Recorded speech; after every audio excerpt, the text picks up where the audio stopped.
کہ اے اللہ ہڈی میں اور لید میں ان کے لیے غذا عطا فرما دے۔ جب بھی یہ کسی ہڈی یا لید کے پاس سے گزرے تو اس میں اپنی غذا پائے، اپنا کھانا پائے۔ تو جب کوئی جنات کسی ہڈی کے پاس سے گزرتا ہے تو اس میں اپنی غذا پاتا ہے۔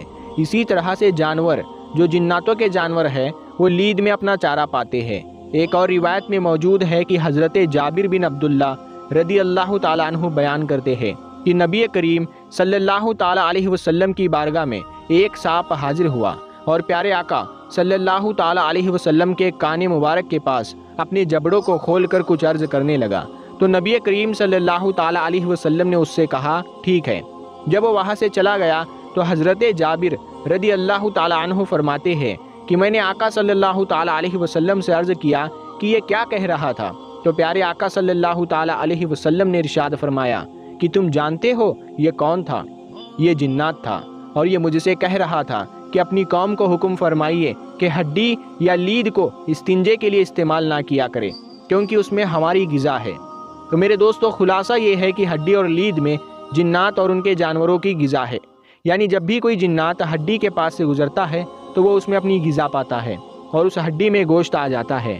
اسی طرح سے جب جنات لید کے پاس سے گزرتا ہے یعنی ان کے جانور، تو اس میں اپنا ہرا چارہ پاتے ہیں۔ تو میرے دوستو اللہ تبارک و تعالیٰ سے دعا ہے کہ اللہ تعالیٰ ہم سب کو کہنے سننے سے زیادہ عمل کرنے کی توفیق عطا فرمائے، آمین یا رب العالمین۔ میرے دوستو ہم ملتے ہیں اگلی ویڈیو میں، تب تک کے لیے السلام علیکم۔ اللہ